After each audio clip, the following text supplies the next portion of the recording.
Sensational Josh Buttler, Prasidh Krishna from losing the first qualifier to becoming a star of second qualifier. And really sorry, all my RCB friends. I don't have anything else but to say sorry to you guys.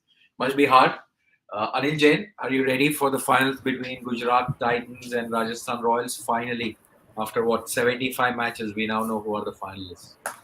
Yes, yes. I saw the atmosphere in the ground. So for the final also, I think there are going to be more people. So I'm looking forward to it. Looking forward to see Rajasthan winning this one. Okay, so you are already deciding that it's Rajasthan. Sanjay, Yeah, because what is the the first IPL was won by Rajasthan and by won it for Rajasthan. So maybe as a tribute to him, I would like to see Rajasthan winning this one. For sure, they seem to have all the luck behind themselves. So Sanjay, not again another season for RCB. How do you sum up this performance? I mean, there are plenty to talk about in terms of what could have been done well, but how do you explain this to an RCB fan? It's a really tough one to swallow for the RCB guys because you got to remember that Rajasthan I think has qualified to the playoffs after a long time, and all the other two teams in the playoffs were new teams. So RCB from an experience perspective, even from a team combinations perspective, I think they had a very good team. They were coming in the game after having a couple of very good victories. So big match, big players have to step up. You cannot rely on your rookies, your uncapped players who've literally bailed them out of so many games and got them to a situation where you needed a couple of guys to put their hands up and have a performance which will lead them into victory. So I think that last 5 overs when they were batting, that pretty much killed the game. 34 runs in 5 overs, 5 wickets lost. I think a score which could have easily been 170, 180, 158 wasn't going to be good enough, especially when Josh Butler was in a mood to just take the game away right from ball one. So Yeah. yeah, tough And loss. let's recap what had happened. Sanju Samson won the toss, which I still don't understand on it or knockout match. Why do you decide to chase? But he decided to chase, which I thought is nicely set up for RCB. They had a fantastic start. I think they were 49 in power play or 59 in power play, Anil, which probably had a good platform to get to 175, 180, which we feel is a par score on this ground. But like Sanjay mentioned, the last 5 overs, absolute collapse. So there are a couple of things which I feel that gone wrong for RCB. After Maxwell got out, they should have just sent DK, but they sent Lomro to do the matchup probably. Do you think there is a match awareness thing, especially on knockouts, or if I mean I think that's where they lost the plot and momentum, Anil. Yeah, definitely. I also assume, I thought they would send TK because what I saw was the way Faf and Patida were playing. It was difficult to play. The ball was gripping. So the first 10, 12 overs, it was difficult to play. So if you send somebody like DK who can then settle down, play 10 more balls, and then go hard. So if you would have sent DK, then that would have helped. Like he didn't come under pressure where the wickets have you've lost Patida, you've lost Maxwell, and now you need to again play with a newcomer, right? So something like that would have happened. Then yeah, you could have had a score of 170 also. Just another 12, 15 odd runs. You So also look at the perspective, it's all perception also. Anything that's less than 160, you would think, oh, that's not a good score. Anything that's higher 170, it's just a matter of 10, 15 runs. But anything above 170, you still think that, oh, you have a chance, and your body language would be different. absolutely. And Sanjay, from Patidar perspective, we were chatting on WhatsApp during the game. What a contrast, right? I, I think similar number of balls in the previous game and now for the end score, but that's what the game needed today. If he would have gone hammer and tongs and got out, they wouldn't have even got to 157, I would presume. Yeah, I mean, you have to thank Patida to be honest. Between Kohli and Faf, they had what 25 odd runs in no, I'm just gonna 32 runs in 35 balls. So I think a bit of carefree play is what's needed in the power play as well. 4 overs, 25 runs is the mistake which most teams are doing, which is something which India does as well. You look at RR chasing, they were literally going from ball one. You had Yashasvi Jaiswal just throwing their hands at it, and 4 overs, 42 odd runs. That pretty much killed the game. And yeah, you have to thank Rajat Patidar, uncapped player, wasn't even bought at the auction. Um, that knock which he played the last inning, I think that's not going to happen in another 10 years probably in a knockout game to get 100 at 200 run strike rate. So you had to have someone like Maxwell or Faf or VK just getting those runs for the team, even DK for that matter, because a knockout game you expect the top few batters to get some runs. So yeah, I think 15-20 runs short, and then it was never going to be enough after those 4 or 5 overs of absolute onslaught by Jaiswal and Buttler. So yeah, it was a pretty one-sided game in the end. Absolutely one-sided game. And from RCB bowling point of view, knowing that we have 157 to defend, I mean, again, goes back to my point about I think the coaches are too driven with the data and matchups. They are not showing any match awareness. For example, open with Siraj, get it, but you have 157. The guy is not in form. Bring in Hasaranga to spin Butler, maybe, or bring in Hasaranga to mix it up, or probably give it to Hazelwood, who's been on prime form. Or why save Harshal Patel? Harshal Patel is not going to save 157 runs. So get him to open. Do you think that is probably another aspect which RCB could have done differently? Yeah, definitely. I mean, they should have tried something different. If you have a score, if you're defending a score of 118, then you can follow your SOPs. But at a score which is below par, you need to try something different. Hasanga would have been good. The ball was gripping. Maybe his googlies would have come, very handy. I thought Hazelwood would be the bowler here because if you saw how Prasidh Krishna was bowling, he was like really hitting the deck. It looked like an Australian pitch. So I thought Hazelwood would do really well and Harshal Patel. I mean, the way Faf played, the way Patida played, they would have judged how the pitch is playing. So maybe some changes there. Siraj, you really don't. I mean, you have seen that he went for sixes last match also. Uh, so maybe change something. Not having faced Butler and Yashasvi Jaiswal or Samson. I mean, these are the three guys, irrespective of what match position is, they go from ball one, they become explosive, right? So maybe try something else. Give him Hetmeyer or give him some other player, Ashwin Parag. And Yeah. like you said, Harshal Patel will not defend 150.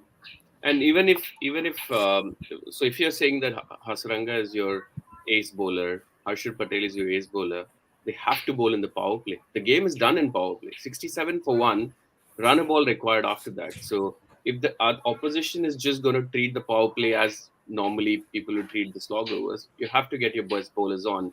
You get Shahbaz Ahmed to bowl, you get Glenn Maxwell, although he didn't go for too many runs in his first over.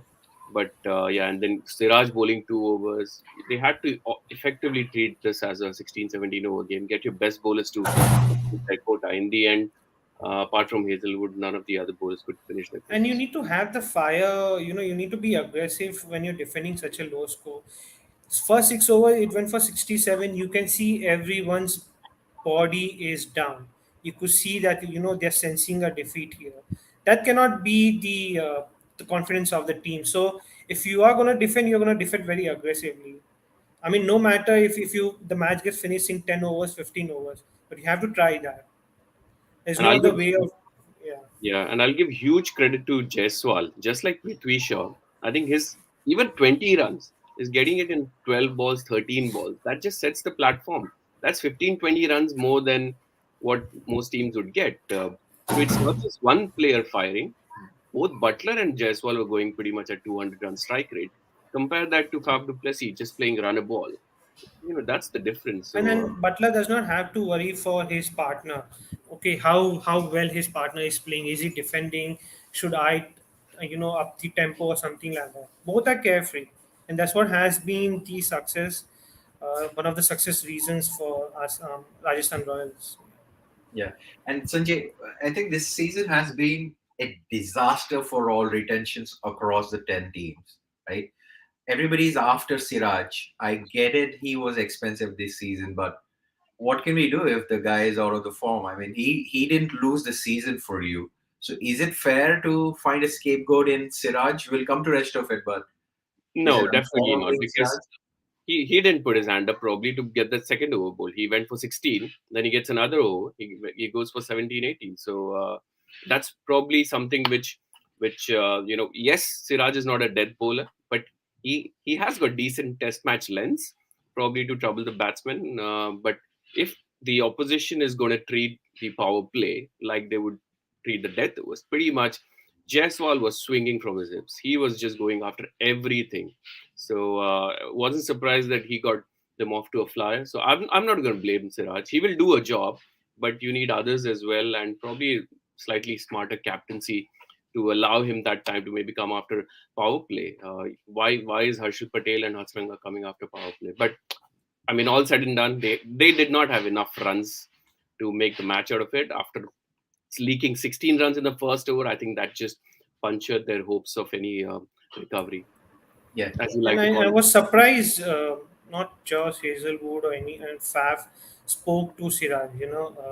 They saw the pitch; it was bouncy. Hazelwood has seen these pictures, so maybe what kind of length, what kind of line to bowl, some guidance should have been given to Siraj there. So yeah, absolutely. you can't really blame him. And Vishak and I have been exchanging few pings, and he says I have a different opinion. But let me first read what Vishak says about Dinesh Karthik. You can't expect DK to go berserk every game from first. Top order and middle order have to step up in such big game. I agree. The second portion, the first portion, DK's job is finisher. Forget about top order, middle order. If he gets a chance, he has to finish. Bat first, bat second. So I don't think we are expecting too much from him, are we? No, I mean, if I have to, go first, then yeah, I mean, DK wouldn't have got those runs had Huda picked up that catch. If the fielding was slightly better, LSG, he wouldn't have got those many runs. So yeah, you are expecting your big players to step up. Virat Kohli hasn't done anything. Faf hasn't done anything. You can't just say that because he did so well in the league phases, which was well and good, which obviously is the reason why RCB is here. But then you do need that additional responsibility to be taken up by these guys to score those runs. 20 runs today would have made all the difference, but they just kept losing wickets. So yeah, I understand. And to add to it, his keeping has been woeful. Last game was woeful. Today was bad as well. Although the game was done by the time he had dropped that catch. So, but yeah, you can't blame DK too much. I understand what VK is or Vishak is saying, but yeah, I think Vishak one is of actually them. supportive. I am telling that DK probably should have gone berserk. Should not have let go because after Lomror, I know he had only 18 balls, but in that 18 balls, somebody scores 50. That's probably the differentiator of a tournament winning versus going out of a tournament. That's my point here, right? But again, thinking of which, strategy of RCB did not change much from last game to this game. Patidar was out of the box. Somebody else probably should have stepped up today. Uh, and Ravi makes a point that probably Sid Call, who bowled well only one game and was made, but I would have been shocked, Anil, if any playing 11 changes would have happened, or would that probably made a difference if Siraj was replaced by Sid Call today? Yeah, looking at how RCB has selected that team, it wasn't expected they will go for set call, and because they also won the last playoff game, so you can't really expect them to make that change. But forget about their bowling, set call, Siraj, Hazelwood. Like Vishak mentioned, they lost the game in the first inning itself. There was a picture that was posted before the playoffs where three guys had their tongue stick out saying fields, and these are the three guys who didn't put their foot forward here. So if those three guys would have made it, they're called big match players for a reason.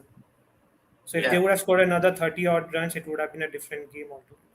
And I have to call out Prasidh Krishna. I mean, I think that he is the man of the match here. Yeah. After leaking 16 runs, he couldn't defend 16 runs. He went for 22, picked up 3 wickets, crucial overs in the death, got the early wicket of Virat Kohli, obviously. So I think pretty much the first innings, 157, killed the game. And then after the first over, 16 runs leaked, I think it would have taken a Herculean I mean, effort I mean, from RCB. also talk about the way Virat Kohli fell. I mean, why do you want to play that kind of a shot? I mean, it's going to go to the third man. You're going to get a single run. Why pay? Why play such a kind of a risky shot for just a single run? I mean, he knows what a game this is, how important he is to the team. So yeah, very very. I was very disappointed with that particular wicket, and then after that, I'm like, okay, fine. Yeah, and we are praising our Rajasthan bowlers, but there's another bowler from West Indies, lefty Obed McCoy. 4 overs, 2 for 23. How good was he? I think he made the difference, isn't it? 3 for 23. Sorry. So Yeah, he yeah, also made a difference in addition to Prasidh. imagine both Prasidh and Obed McCoy have gone for three sixes in a row. Obviously, Powell giving the treatment to Obed McCoy. Then he was dropped. Then he came back and all that. But yeah, I think this is it. When it mattered the most, they had a couple of bowlers who put their hands up and got these important wickets. And RCB just couldn't finish the innings. Compare this game to the previous game against LSG. They were in very similar position. I think they were around 20 odd in 15 overs. But then they had that kick in the end, and they got 80 odd runs in the last 5 overs. Compare that to here, I think they were at least 20 below par of what the teams would get in the last five. So last game they were at least 30 over par. This game 20 under par, and I think it's just unfortunate. And this is where it all comes back to whether can you finish in top two, because Rajasthan did get a second life, had a bad game the previous occasion, didn't do too many things wrong, but yeah, if you are finishing third and fourth, then you have to pretty much have perfect game all through to go and win the tournament, which is why it doesn't happen too often. Yeah. JPK is proud of RCB team like every 14 years. He talks about 3 years, three playoff. So one last point before we switch on to the sensational Josh Butler on RCB. Is it fair to talk about Virat Kohli being any responsible for the season being there? But because the team did well, I mean, he tried hard. I don't think he's done anything else he could have done to make this better for RCB, or could he? I want both of your responses. Anil, let's start with you. I mean, I'm disappointed. I like to see Virat Kohli bat. He just didn't score enough. The last playoff game, this playoff game also. Uh, so yeah, I mean, I would have expected more from him. Hmm. So it's as simple as that. Yeah. I mean, for me, after Sachin, Virat Kohli has been my favorite batsman. Yeah. I absolutely love to see him bat. So when he came back into form against that must-win game against Gujarat, then I was really happy that he's going to do something in the playoffs, because pretty much all the youngsters have carried them through. Whereas in the past years, it was AB de Villiers and Virat Kohli who would do pretty much the same thing season after season, and they would have a revolving door at number three, number four. They did not know who to play. This year has been so different, where the senior players haven't done enough. I think apart from DK, the youngsters have pulled them through all the way. You've had Hasaranga, who's had no experience of IPL, coming in, getting so many wickets, bailing them out of so many difficult situations. So I'm personally very disappointed with Virat Kohli's performance, and I'm actually worried looking forward to the World Cup side as well. Like, you have Virat Kohli, who's looking out of sorts effectively for his standards. You have Rahul, who has a strike rate issue. Then you have Rohit Sharma, who's not in form. Ishan Kishan on and off. So yeah, but I mean, for RCB, definitely they are expecting more of Virat Kohli. But well, they've got the youngsters, and hopefully they can do better next time. Yeah, and Vishak pointing it out about Obed McCoy. I was the one who challenged Vishak saying he's not a good death bowler, but yeah, I mean, proven wrong, but hopefully he proves the worth. Now, let's switch to the player of the match, which we all thought is Prasidh Krishna, but 4 centuries in 15 games or 16 games, 16 eight, games. 800 plus runs in the season with a strike rate of 140 plus. Is he the best white ball cricketer, Josh Butler, or a T20 at least? I would say I yes. I mean, mean, so, currently, yes. Yeah. yeah. So I think what you need is, if your player is in. I hate to do this, but you compare this to Rahul. Okay, Rahul played 19 overs of that game, did not win the match. If Butler is at the crease for any length of time, you'd be assured that he'll win that game. Although last game was a bit of an aberration, but that's what you want from your big players. If they are playing that big innings. If they are having their day, then they'll ensure that they win the game for you. So I mean, fantastic knock from Josh Butler. He never looked in any trouble right from ball one. He was just smashing it all around. Every time there was a glimmer of hope for RCB, he just smashed those balls for sixes and fours. So yeah, I mean, he is definitely the best T20 player we have currently going around. When you look at those small incident, I noticed Hasanga was bowling to him. He bowled two dot balls, I think, and those were like googlies where he just have to defend. I mean, he couldn't pick them up properly. So the next thing any other person would do is try to take a single, not try to lose against him. But he saw Hasanga bowling a little bit over pitch the next ball, and it went for six. I think the next preview. I mean, after that, again the over pitch bowling, it went for six again. So that's how good he is as a player. I mean, his bat swing is outstanding. We'll come to Sanju Samson, but Josh Butler, he scored six sixes. If you go and watch the highlights, watch his bat swing.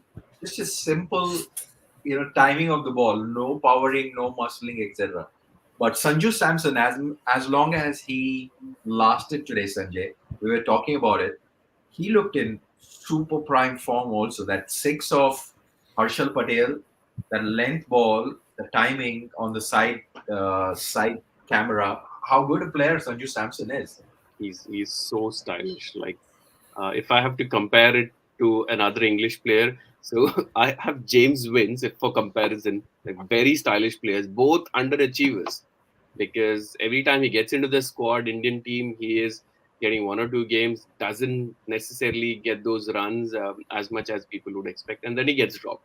So it's a whole circle, and that's what's happening for the 4 5 years we've had. But every time he plays in the IPL, every time he has those innings, both Butler and Samson have similar, backlift in terms of like how high they hold the bat, and they are brilliant to watch. Although Samson sort of gave his wicket away, I thought, but yeah, I love watching both of them bat. So yeah, hopefully Samson can make his way into the Indian team at some point because his strike rate is always very good. He doesn't necessarily try to bat the whole innings, which is what most of the people do. So yeah, great opportunity for him. Imagine to go on Sunday and then potentially win the cup. That'll be fantastic. Congratulations to all the Rajasthan Royals fans. I think one area of concern Rajasthan still have going into the next game is this is second game in a row. The spinners gave 70 plus runs in 8 overs, which is Chahal and Ashwin. Yeah, I mean, there was a stats that was given that whenever the spinners takes more than 3 wickets, 8 out of 8 times they have won, and the rest 7 times, which it has not happened, they only won once. So definitely, I mean, the spinners do play a very important part. But given how the pitch is playing, I don't know how much help it's going to give to the spinners in the final. All I can hope is that they manage the run rate. Because if imagine, I mean, Chahal also went for 40 plus this match. RCB still managed to get only 160. But against Gujarat Titan, is some other player also is playing really well, and another bowler has a bad day, this could become 180, 190 easily. Okay. And Sanjay, we have one last chance for a super over. Ajay feels that finals should be. And also, Anil, like you mentioned, hopefully Rajasthan Royal wins to dedicate this to Shane Warne. But not many Gujarat Titan fans look like in our group or overall yet. So obviously this is the first season, but I'll bet you that you will have 80% Gujarat fans on Sunday. If it was RCB, I think I would have easily said it would have been 80% RCB fans because RCB has been such an iconic IPL team, got more fan following than anyone, probably more more mostly because of Virat Kohli. But yeah, I think there'll be more Gujarat fans. But yeah, I mean, tribute to Shane Warne or not, it should be hopefully a cracking game. There's one more point I wanted to mention, which Ajay's pointed out rightly, because top one and two are the ones who are pretty much making it to the finals regularly. One thing which we need to remember is RCB played a game yesterday. Effectively, it ended up early morning yesterday. Then to travel all the way from one side of the country to the other, have a game pretty much the next day. I understand they are all professionals, etc., but that has to play a part. And this is where we also mentioned a couple of days ago that to win 3 games in 5 days, it's always going to be tough. 3 eliminators effectively. So Rajasthan had obviously the easier route because of ending up higher in the table, had two chances to qualify for the final. But yeah, tough luck for RCB. But yeah, it should hopefully be a cracking game, super over or no over. I hope the game is as good as the previous one, which was very good. I thought LSG versus RCB. I think that was the Yeah, better of the games. few of our Ashwin fans clearly didn't like my comment about his performance today. They are explaining to me that I think he bowled well. No, I'll show you. He did bowl. He did bowl well. I think the maximum runs went for Chahal, but Ashwin did bowl well. Yeah. Okay. And off topic, Sanjay, this question is for you. Andy Handy. Is foreign captain a big liability? Aussie captains Morgan Kane took their teams to finals and a question mark. I personally do not like foreign captains because every time the foreign captains do not do well, you cannot drop them. So although Paf is not in that position, I understand Vaughan and Gilchrist are the ones who won it for, and even Warner has won it for their teams. But look at what SRH has done this year. Kane Williamson, if he wasn't the captain, he would have been dropped halfway through. So I'm not a fan of having a foreign captain, but teams do what they have to. They look at players, they think they'll be a I mean, captaincy. with foreign captains, I mean the names that were mentioned there, uh, irrespective from where you're from, you need to be in your players' ears. You look at Vaughan, you look at Gilchrist, they were there. Vaughan used to speak to. There was a guy called Kamran, the left-arm bowler. To Kamran him, Khan. every single player he used to speak to, he used to tell them what needs to be done. Gilchrist used to do that. I haven't seen Faf going to someone's ears. I haven't seen Morgan doing that. I haven't seen Kane Williamson doing that so much. And plus, because you're playing, you're in a bubble, you need to have some kind of bonding. You need to understand the other person cultures. So if that doesn't happen, then you're not really able to connect. And that's what happened, I think, when there is a foreign captain there. I mean, look at Sanju Samson. I wanted to bring this point. More than as a batsman, I've been so impressed by his captaincy today. The bowling changes he did, uh, the way he kind of listens to his team members, his team players. That's what has been more attractive to me in Sanju Samson than his batting. I was Absolutely. blinded by Butler's innings today, so I didn't have a look at Samson inning. But yeah, And we have a diehard fan in RCB, which is Ajay PK. We also have a diehard fan who is always in dilemma, and he just sent me this picture, so I thought it'll be useful for people to understand where does Purval Modi's loyalties lie. He basically sent me oh a my picture wearing both jerseys and says, "I didn't know who to support today." So You know what's going to happen on Sunday. Gujarat will win and he'll have a Gujarat jersey as I'm well. surprised he's not supporting Gujarat. yeah, it's definitely fun. Anyway, so RCBians, like Ajay PK says, if the cup matters, which it does, the excitement will go off. I bet no RCB fan will change the team once in RCB and always in RCB. And on that note, Sanjay, thanks for joining in. Hopefully, the healing of Lucknow Super Giants knockout is going well. Anil, hoping that Sunday you get a cracker jacker match and probably another Josh Butler century. Please do send us videos and pictures. For folks who have engaged, thanks so much. I know it is hard RCB losing, but you guys have big heart, and hopefully next Salah Cup Namde. Thanks and chat on Sunday. Take care, guys.